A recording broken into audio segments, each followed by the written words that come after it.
नमस्कार मित्रों, विक्रम एकेडमी में आप सभी का स्वागत है। आप लोगों से चर्चा किए थे कि प्रमुख समय काल आप लोग ज़रूर याद कर लीजिए।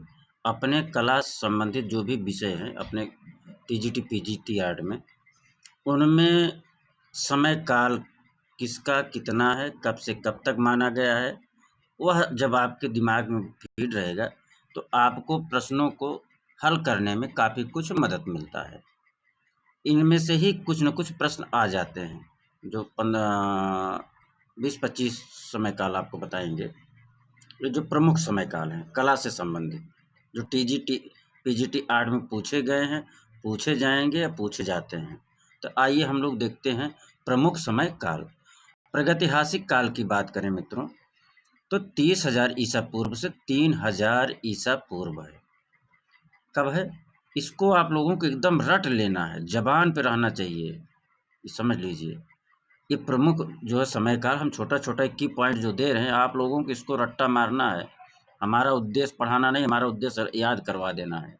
तो इसको मैं तो आपको बता रहा हूँ, इसको जो है आप लोग पूरा का पूरा नोट डाउन करके रट्टा मार लीजिए। आप लोग कहीं नोट करे हैं, जो नोट किया है तो बिल्कुल अच्छा किया, जो नहीं किया है अब कर लें। जो नोट किया है वो बहुत अच्छा किया, जो नहीं किए हैं भाई बंधु वो अब नोट कर लें और इनको एक पेज पे 2 पेज पे बना के रख लीजिए अपने टेबल पर, जहाँ आप पढ़ते हैं, या अपने दीवार पे चस्पा कर दीजिए और उसको बराबर देखते रहिए। ये बहुत ही महत्वपूर्ण है। छोटे-छोटे पॉइंट की पॉइंट जो हम देते रहेंगे आप सबको याद करना है, फिर सफलता आपके चरणों में होगा।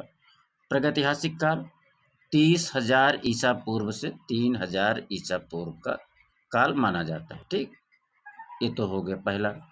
सिंधु घाटी कब से कब माना जाता है?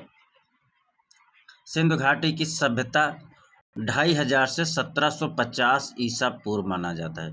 2500 ईसा पूर्व से 1750 ईसा पूर्व माना जाता है। आप लोग कहेंगे कहीं 2700 दे देता है, कहीं 2300 दे देता है। तो जब आपको एकदम फैक्ट याद रहेगा तो लमसम जब आएगा आंसर तो आप कर ले जाएंगे। जब आपको फैक्ट ही याद नहीं रहेगा तो आप लमसम भी नहीं पहुंच पाएंगे। इसलिए इन तिथियों को, समय काल को याद करना बहुत आवश्यक है। ठीक, आइए वैदिक सभ्यता 1500 ईसा पूर्व से 600 ईसा पूर्व का समय जो है वैदिक सभ्यता का समय माना जाता है। अब वैदिक सभ्यता में 2 खंड हो जाता है, एक ऋग वैदिक और दूसरा उत्तर वैदिक। ऋग वैदिक काल में मित्रों 1500 ईसा पूर्व से 1000 ईसा पूर्व तक माना जाता है। वैदिक सभ्यता 1500 ईसा पूर्व से 600 ईसा पूर्व माना गया टोटल संपूर्ण इसका कार्यकाल। उसमें ऋग वैदिक का समय क्या है? 1500 ईसा पूर्व से 1000 ईसा पूर्व। ठीक, उत्तर वैदिक आता है तो 1000 से 600 ईसा पूर्व उत्तर वैदिक काल हो जाता है। आगे चलें। अब आइए मौर्य काल। ये हमारे कला में बहुत ही महत्वपूर्ण टॉपिक है। अगर हम मौर्य काल की बात करें, मौर्य काल में हम ज़्यादा विषय हमारे जो हैं वो अशोक से संबंधित हैं। इनका समय काल क्या था? 300 ईसा पूर्व के आसपास। इनके अशोक के कार्यकाल में क्या हम लोग देखते हैं? शिलालेख देखते हैं, स्तंभ देखते हैं, स्तूप देखते हैं। क्या देखते हैं? शिलालेख देखते हैं, स्तंभ देखते हैं। यहाँ स्तूप नहीं दिख रहा है, स्तूप देखते हैं और दीदारगंज के बारे में हम लोग जानते हैं। ठीक, फिर इसके बाद आता है शुंग काल। शुंग काल हम लोग देखते हैं 185 ईसा पूर्व से 73 ईसा पूर्व। कितना? शुंग काल कितना है समय काल? 185 ईसा पूर्व से 73 ईसा पूर्व। कुषाण काल, कुषाण काल की बात करें मित्रों, एक कनिष्क का काल जो है प्रसिद्ध है, जो हमारे कला के लिए विशेष है। तो कनिष्क का काल देखेंगे तो 78 ईसा पूर्व से 178 ईस्वी से 103 ईस्वी कनिष्क का काल है। अगर हम कुषाण काल की बात करेंगे तो मित्रों ये 30 ईस्वी से 375 ईस्वी तक माना जाता है। लेकिन ये 30 ईस्वी से 375 ईस्वी हमारे कला के लिए उतना महत्वपूर्ण नहीं है जितना महत्वपूर्ण कनिष्क का काल है। तो लिहाजा इसको हम लोग जरूर याद रखेंगे। ठीक, आगे चलें। जोगीमारा गुफा के बारे में फिर हम लोग देखते हैं। क्या देखते हैं? जोगीमारा गुफा। जोगीमारा गुफा का कार्यकाल क्या है? कई बार पूछा गया, 300 ईसा पूर्व है। अब उसके बाद बाद हम लोग आते हैं अजंता। अजंता का कार्यकाल कब है? 200 ईसा पूर्व से 650 ईस्वी है। ठीक, इसको एक जगह नोट डाउन कर लेना है, आप लोगों को इत्मीनान से 1-2 पेज पे आ जाएगा, 2 पेज पे आ जाएगा। ठीक भाई, अगर आप बहुत नज़दीक लिखेंगे, मैं तो लाइन छोड़ के लिखा हूँ आप लोगों के लिए, जिससे साफ आवे, पढ़ा सकूँ आप लोगों को। तो अगर आप लाइन टू लाइन लिखेंगे तो 1 पेज पे सब आ जाएगा, 2 पेज का है। मित्रों, राकेश गोस्वामी का क्लास चल रहा है। क्या? राकेश गोस्वामी का क्लास चल रहा है। किसका? राकेश गोस्वामी का। हम भाग 3 इस समय पढ़ा रहे हैं। भाग 3 जो है पढ़ा नहीं रहे हैं, याद करवा रहे हैं, पूरा रट्टा मरवा रहे हैं। लिहाजा आप लोग जो ना देखे हो जाके देखें।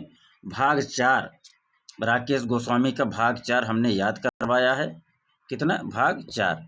उसको जाके आप लोग देख लीजिए। भाग 4 को पूरा 20 प्रैक्टिस सेट करा दिया है। हाँ, इसके बाद भाग 3 मैं लेकर चल रहा हूँ। जो ना देखा हो जाके देख ले। अब मैं पूरा याद करा हूँ, एक-एक टॉपिक जो कठिन लगता है, जो मुझे लगता है कि आप लोग जो है नहीं याद हुआ होगा, उसको मैं 3 बार, 5 बार, 8 बार, 10 बार टॉपिक दोहराया हूँ, जिससे आपको वह ईज़ी दिखने लगे। वो याद हो जाता है जब ईज़ी दिखने लगता है। तो मित्रों, इस प्रकार से हम लोग क्या देख रहे हैं, आज अजंता गुफा पे पहुँचे थे। आगे चलें? अजंता गुफा, ठीक, का हो गया 200 ईस्वी से 650 ईस्वी। एलोरा की बात करें, 7वीं सदी, कहाँ से? 7वीं सदी ईस्वी से 10वीं सदी ईस्वी के मध्य माना जाता है। किसी किसी किताब में 5वीं से 11वीं सदी मिलता है, तो हमको दोनों याद करके रखना पड़ेगा। एलोरा का समय काल क्या है? 7वीं सदी से 10वीं सदी ईस्वी। और अन्य कई जगह मिलता है 5वीं से 11वीं सदी ईस्वी। आगे चलिए। अब हम सित्तनवासल की बात माने समझें तो सित्तनवासल गुफा 7 से 9वीं ईस्वी के मध्य माना जाता है।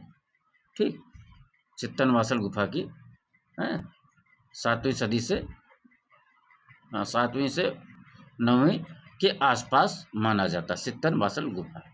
आगे चलें। अच्छा, अब हम लोगों को अब आइए देवगढ़। देवगढ़ का दशावतार तो दिखना चाहिए आप लोगों को। देवगढ़ का दशावतार मंदिर का समय जो है 5वीं सदी से 5वीं सदी ईस्वी माना जाता है। देवगढ़ का समय काल कब माना जाता है? 5वीं सदी ईस्वी माना जाता है। अगर देवगढ़ दशावतार मंदिर की बात करेंगे तो किस काल में माना जाता है? तो मित्रों, गुप्त काल का माना जाता है मंदिर। अब खजुराहो की बात कर लेते हैं। खजुराहो मंदिर 950 से 1050 ईस्वी माना जाता है। अगर हम सदी की बात करेंगे तो 10वीं सदी से 11वीं सदी खजुराहो का समय है। दिलवाड़ा की बात करें, दिलवाड़ा जैन मंदिर 13वीं शताब्दी का माना जाता है। कोणार्क का सूर्य मंदिर 13वीं शताब्दी ईस्वी माना जाता है। कोणार्क का सूर्य मंदिर। अब कागज पर चित्रण कब शुरू हुआ? इसको जो है 14वीं शताब्दी में हम लोग मानते हैं। चोलकालीन मूर्ति की बात कर लें तो इसमें 2 है, एक उमा देवी की मूर्ति है, एक नटराज की मूर्ति है। आप लोग बिल्कुल कंफ्यूज नहीं होना है। चोलकालीन उमा देवी की मूर्ति आएगी तो कहीं कहीं 11वीं सदी पूछता है, कहीं कहीं 12वीं सदी में दे देगा। तो आपको याद करना है 11वीं 12वीं सदी में उमा देवी की मूर्ति चोलकालीन मानी जाती है। चोलकालीन मूर्ति उमा देवी की किस सदी के है? 11वीं 12वीं सदी के है। चोलकालीन मूर्ति उमा देवी की मूर्ति किस समय की है? 11वीं 12वीं सदी की है। अब नटराज की बात करें तो ये 12वीं सदी में माना जाता है। नटराज की मूर्ति चोलकालीन नटराज की मूर्ति 12वीं सदी की मानी जाती है। अब कुतुब मीनार की बात कर लें, जो फेमस है कार्यकाल वही मैं बता रहा हूँ, बाकी बहुत आप लोगों को देखना पड़ेगा। कुतुब मीनार की बात करें तो 12वीं से 13वीं शताब्दी में के मध्य माना जाता है। यहाँ से प्रश्न आए हैं, आ चुके हैं, आएंगे, आते रहेंगे। ठीक, कुतुब मीनार का बात करें तो 12वीं से 13वीं शताब्दी माना जाता है। आगे चलें। सुल्तानगंज से तांबा कांसा मूर्ति किस सदी की है? सुल्तानगंज, आइए इस पे, सुल्तानगंज से सुल्तानगंज से प्राप्त तांबा कांसे की मूर्ति किस सदी के? तो 7वीं 8वीं शताब्दी की है। किस शताब्दी की है? 7वीं 8वीं शताब्दी की है। सुल्तानगंज से प्राप्त तांबा कांसा मूर्ति किस शताब्दी की है? 7वीं 8वीं शताब्दी की है। अब आइए 18वां पे, महाबलीपुरम रथ मंदिर किस सदी की है? तो 7वीं शताब्दी ईस्वी की है। महाबलीपुरम रथ मंदिर किस शताब्दी की है? 7वीं शताब्दी की है। अब आइए गंगा अवतरण, भागीरथी, अर्जुन की तपस्या देखते हैं। ये जो है पल्लव शासन काल के ये सब मंदिर हैं। किसके हैं? गंगा अवतरण, भागीरथी, अर्जुन की तपस्या किस समय का? पल्लव शासन काल का है। ये तीन के तीनों 7वीं सदी में बनाए गए। गंगा अवतरण 7वीं सदी में, भागीरथी 7वीं सदी में, अर्जुन तपस्या 7वीं सदी में। किस काल में? पल्लव शासन काल में। इन सबको मित्रों आपको एकदम रटना है। ये सब यही सिलेक्शन कौन रोकता है? ऐसे ही प्रश्न रोक देते हैं। लगता है हमको याद है, जबकि दिमाग में कंफ्यूज करता है कौन सा समय था। इसलिए इसको याद करना ही करना है। राजस्थानी शैली की बात करें, राजस्थानी शैली, मुगल कालीन और दक्कनी शैली, ये तीनों समकालीन मानी जाती हैं, जो 16वीं से 19वीं सदी कार्यकाल माना जाता है इनका। कौन कौन है इक्वल? राजस्थानी शैली, मुगल कालीन शैली और दक्कनी शैली, ये तीनों समकालीन शैली हैं। 16वीं से 19वीं सदी इनका माना जाता है कार्यकाल। आगे चले मित्रों।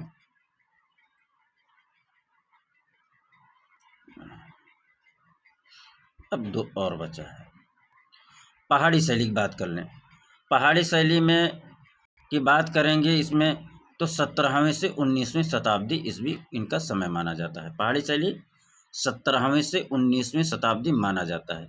अगर इसमें कंपनी शैली की बात करें, तो 18 से 19वीं शताब्दी में इनका समय माना जाता है। कंपनी शैली का समय काल क्या है? 18वीं से 19वीं शताब्दी। लेकिन प्रश्न पूछ लेता है, कंपनी शैली की शुरुआत कब मानी जाती है? तो 18वीं सदी के उत्तरार्ध में मानी जाती है। कंपनी शैली की शुरुआत या प्रारंभ कब होता है? 18वीं सदी के उत्तरार्ध में कंपनी शैली का प्रारंभ होता है। अगर कंपनी शैली का विकास पूछे मित्रों, तो कंपनी शैली का विकास 19वीं शताब्दी में माना जाता है। कंपनी शैली का विकास 19वीं शताब्दी में माना जाता है और कंपनी शैली की शुरुआत 18वीं शताब्दी के उत्तरार्ध में माना जाता है। तो लिहाजा मित्रों, एक ही पॉइंट आप लोगों के लिए बहुत ही उपयोगी साबित होगा।